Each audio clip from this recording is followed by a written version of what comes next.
死啦！我唔記屋企嘅雪櫃仲有咩食材添。係喎，我有帶手機。呢個食材管家嘅 app 可以睇到雪櫃嘅實時情況。原來雪櫃仲有蔬菜、雞蛋，但係冇牛肉。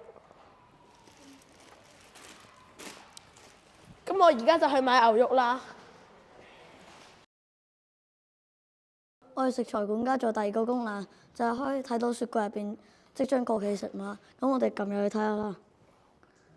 入邊所講嘅，即聽日過期食物有菜心，仲有3日過期嘅食物就係牛肉同雞胸。咁我哋要快啲處理咗佢啦。同埋仲有7日過期嘅食物就係牛奶、草莓同埋番茄。咁我哋可以慢慢食。咁我哋啱先都見到有3件食品都就嚟過期，分別就係雞胸、牛肉同菜心。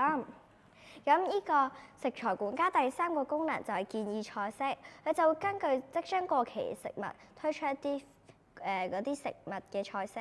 咁例如就係蒜香豉油雞胸啦，同埋菜心炒牛肉。咁我哋先入去呢個蒜香豉油雞胸入邊睇下。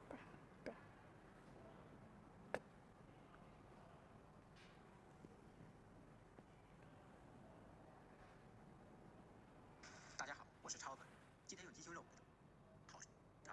首先準備。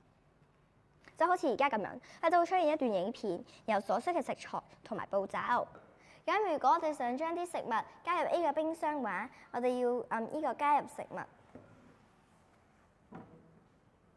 然後影一張相，然後撳 Use Photo， 我哋就可以將呢個擺入冰箱。